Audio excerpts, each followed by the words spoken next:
In 1818, a roving band of actors was performing in towns throughout the Austrian Alps. On December 23rd, they arrived at Oberndorf, a village near Salzburg, where they were to reenact the story of Christ's birth in the small church of St. Nicholas. Unfortunately, the St. Nicholas's church organ wasn't working and would not be repaired before Christmas. Because the church organ was out of commission, the actors presented their Christmas drama in a private home. That Christmas presentation put assistant pastor Joseph Mohr in a meditative mood. Instead of walking straight to his house that night, Mohr took a longer way home. The longer path took him up over a hill overlooking the village. Reveling in the majestic silence of the wintry night, Mohr gazed down at the Christmas card-like scene.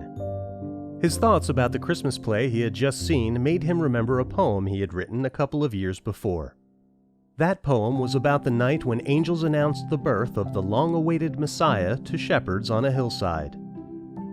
Mohr decided those words might make a good carol for his congregation the following evening at their Christmas Eve service. The one problem was that he didn't have any music to which that poem could be sung. So the next day, Mohr went to see the church organist Franz Gruber. Gruber only had a few hours to come up with a melody which could be sung with a guitar. However, by that evening, Gruber had managed to compose a musical setting for the poem. They now had a Christmas carol that could be sung without that organ. On Christmas Eve, the little Oberndorf congregation heard Gruber and Mohr sing their new composition to the accompaniment of Gruber's guitar. Weeks later, the organ in St. Nicholas Church was fixed. When Gruber sat down to test the instrument, his fingers began playing the simple melody he had written for Mohr's Christmas poem. Deeply impressed, Mohracre, the organ repairer, took copies of the music and words of Silent Night back to his own village. There, two well-known families of singers, the Rainers and the Strassers, heard it. Captivated by Silent Night, both groups put the song into their Christmas season repertoire. The Strasser sisters spread the carol across Northern Europe.